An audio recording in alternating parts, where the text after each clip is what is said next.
신한금융투자 손영채 차장과 오늘장 분석해 보겠습니다. 안녕하세요. 네, 안녕하세요. 네, 오늘장을 어떻게 봐야 될지 지금 유가증권 시장은 약간 오르긴 했는데 코스닥이 좀 밀려가지고 시청자분들마다 느끼시는 바가 조금씩 다를 것 같아요. 차장님은 어떻게 한마디로 정리하시겠어요? 네, 오늘장 한마디는 기대와 염려, 그 사이 음, 어딘가로 정해 보았습니다. 네. 굉장히 좀 우선, 절묘한 것 네, 같아요. 말씀하신 것처럼 시장에 호재도 있고 악재도 있는 것 같은데 마음이 뭔가 오른 것 같기도 하고 내린 것 같기도 하고 좀 미묘합니다. 그래서 이렇게 표현을 해주신 것 같은데 좀 더 설명을 해주세요. 네, 이번 2분기 실적 시즌 분위기, 지난 1분기와는 사뭇 다른 모습인 것 같습니다.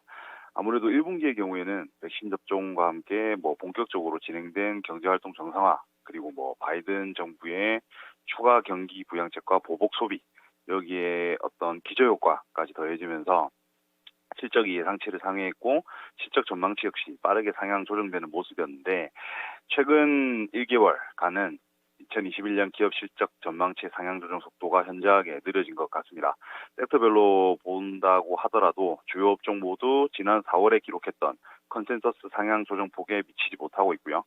양호한 실적이라 해도 시장의 기대치가 눈높이가 그만큼 높아진 것 같다. 이렇게 보시면 될 것 같고 지금 어제 이어 오늘도 상저하고 패턴이 이어진 것 같은데요.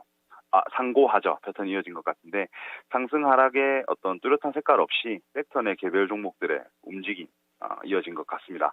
비록 어떤 물가 상승, 인플레가 소비 심리에 부정적인 영향을 주고 있다고는 해도 코로나19 이후에 미국 가계의 가처분 소득은 적극적 부양책과 추가 실업급여 등의 영향으로 인해서 감소 없이 오히려 늘어나 있는 상황이거든요. 고용 회복이 다소 더디게 진행되면서 가처분 소득의 증가만큼 소비는 늘어나지 않았고 그로 인해 가계의 저축률 자체는 높아졌기 때문에 시장의 기대대로 고용 부분만 살아나준다면 소비는 높은 저축률을 기반으로 견조한 증가 흐름 이어질 거라 생각을 하고 있습니다.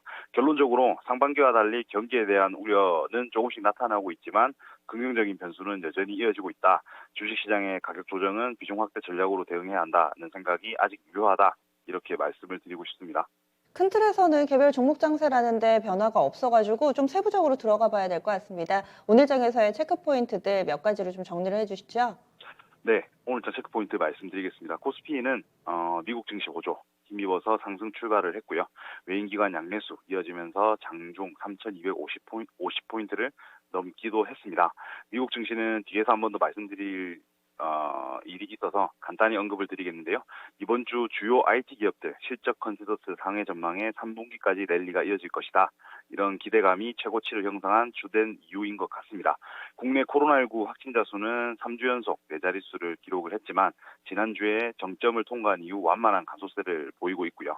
SK하이닉스의 2분기 매출 10조 3,217억 원으로 3년 만에 분기 매출 10조 원을 돌파했지만 영업이익만큼은 컨센서스를 하회했습니다. 업종별로는 운수, 철강 및 금속이 상승세였고요. 통신업과 섬유의복 업종은 전반적으로 하락하는 양상이었습니다. 코스닥 지수의 경우에도 미국 증시 순풍의 영향으로 상승 출발을 했는데요. 코스피와는 다르게 외국인 기관 순매도로 인해서 상승폭이 제한되다가 결국 하락으로 마감하는 모습이었습니다. 유통업종이나 IT 하드웨어 등 외국인이 순매수하는 업종은 대체로 강세를 나타냈고 특징주는 아프리카 TV인데요. 실적 발표 이후에 컨센서스가 상향되면서 주가 상승폭까지 확대되는 모습이었습니다. 그 밖에 원달러 환율 부분, 위험자산 선호 심리 다시 살아나면서 소폭 밀리는 모습이었고 어제 급락했던 중국 지수 지금 우리 시간으로 장 막판으로 갈수록 하락폭이 커지는 모습이었습니다. 이어서 수급 및 특징 종목 말씀드리겠습니다. 거래소에서는 대북과 정치 테마 일부 종목들이 눈에 띄었는데요. 통일교 관련주로 부각된 일신석재 강했고요. 윤석열 테마주로 분류된 노루홀딩스 우선주의 경우에는 상한가를 기록했습니다. 베트남산 코로나 백신인 나노코박스 관련해서 최근 주가 상승률이 높았던 넥스트 사이언스의 하락폭이 눈에 띄는 모습이었고요.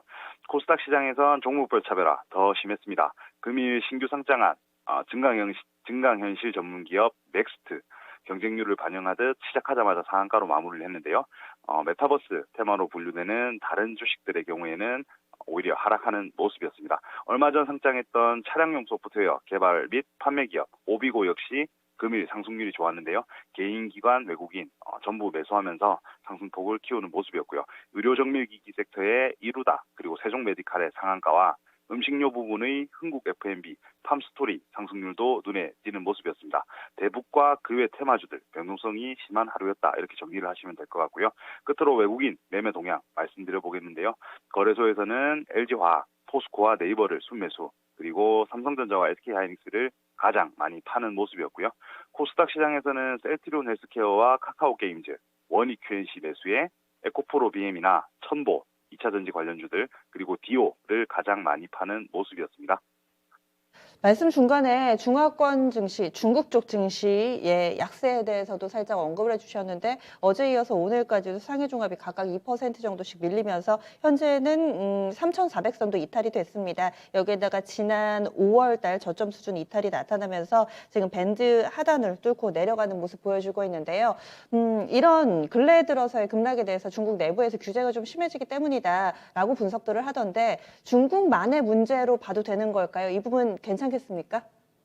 네, 말씀 주신 대로 지금 중국이 하락하는 이유, 사회주의 국가의 특성상 정부의 규제 때문이다라고들 알고 계시는데요. 사실 그 부분이 맞고요. 궁극적으로는 중국이 추구하는 바는 미국의 의존도를 축소시키기 위한 움직임이다라고 보시면 될 것 같습니다. 아시아 증시, 특히 아시아 신흥국으로 분류가 되어 있는 우리나라 증시에 부정적인 영향 분명히 끼칠 수 있는 부분이 있는 것 같습니다. 다만 2분기 실적 발표 이후에는 개별 종목들의 펀더멘탈에 의한 수급이 돌아올 것이라 믿고 있고 작년부터 시작해서 계속해서 매도를 이어가는 외국인 수급 역시 들어올 것으로 생각을 하고 있기 때문에 중국발 악재 크게 영향을 미치기에는 아직은 뭔가 불확실하다 이렇게 보시면 될 것 같습니다. 네. 중국 증시의 급락은 중국에 일단은 좀 국한해서 보자 이렇게 얘기를 해주시네요. 아직까지 현재까지 기준으로는 우리 증시 큰 영향은 없을 것이다 라는 시각으로 봐주셨는데요. 그러면은 내일장에서 영향을 크게 미칠 만한 체크 포인트들은 어떤 게 있을까요? 네, 내일장 체크 포인트 크게 두 가지로 말씀을 드리겠는데요. 첫 번째는 더 뜨거워지는 시장, 언제까지 그리고 어디까지 이어질까 하는 부분입니다. 미국 시장 말씀이고요. 테슬라의 매출 전년 대비 98% 이상 증가, 그리고 사상 첫 분기 순이익 10억 달러 돌파 등 어떤 시장의 예상을 뛰어넘는 어닝 서프라이즈를 기록하면서 애플이나 아마존 등 다른 빅테크 주식들의 실적에 기대감이 모이고 있는 그런 상황인데요. 뉴욕 증시 3대 지수는 5거래일 연속 상승하면서 재차 신고점을 만들어내고 있습니다. 대표적 위험 자산인 비트코인 역시 한 달여 만에 개당 4만 달러 돌파를 했는데요. 아마존 비트코인 결제 방안 추진 소식이 기여를 한 부분이 있는 것 같습니다. 예정된 FOMC 그리고 다소 부진한 일부 경제 지표도 고실적 앞에 별다른 영향을 못 미치는 그런 상황이라고 보시면 될 것 같고요.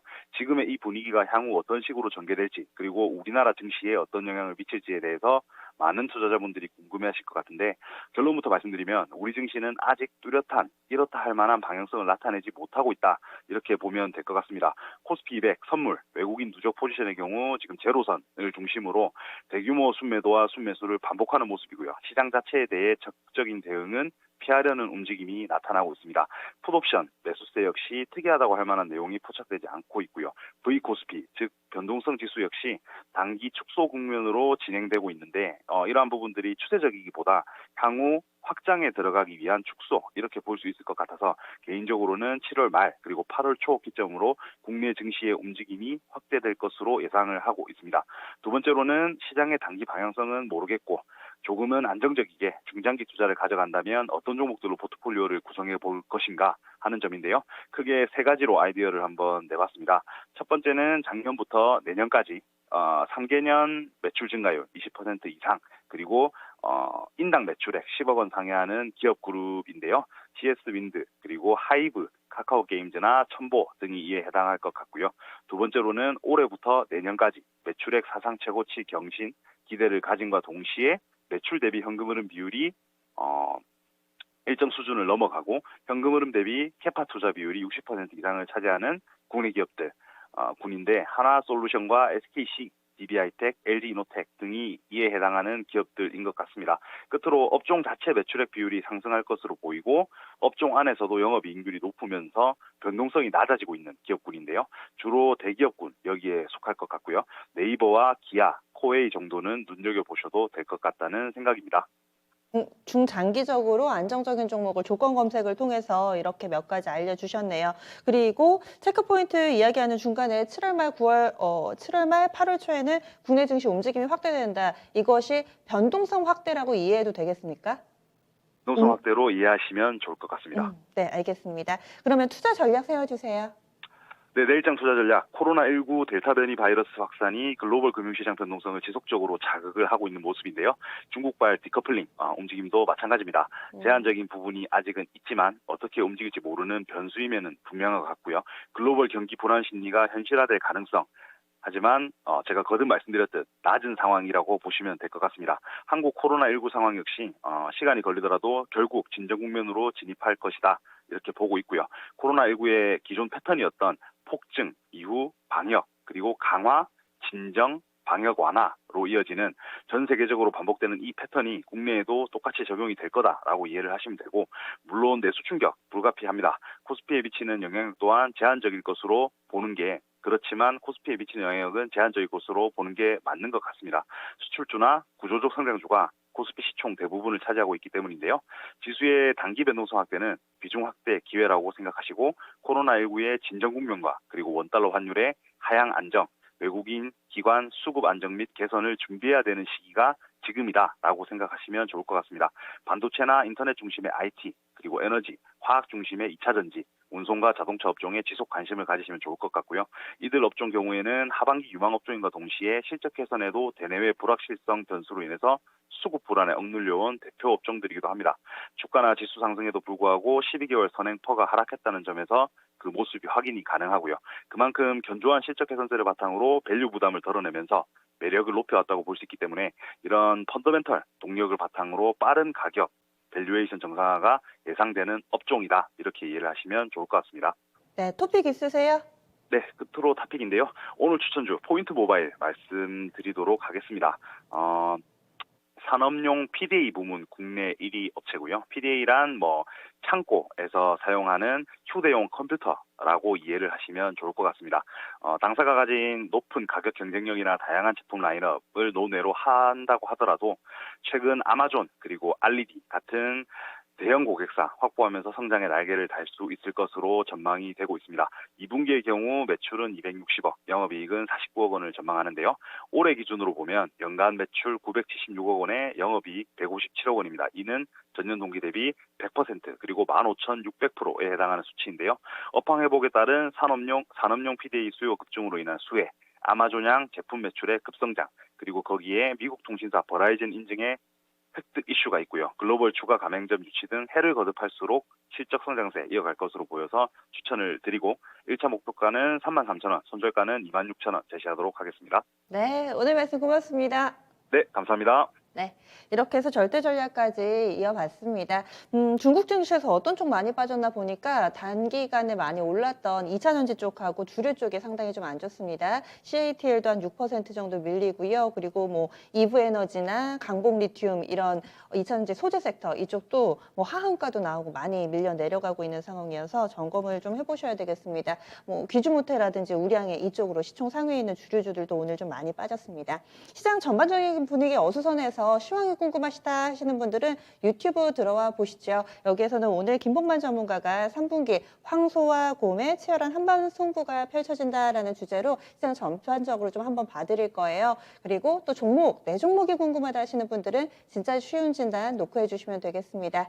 여기서 인사드립니다. 지금까지 다양한 투자 판단에 대한 도움 말씀드렸고요. 종목의 상승과 하락을 보장하지는 않습니다. 내일 뵙겠습니다. 고맙습니다.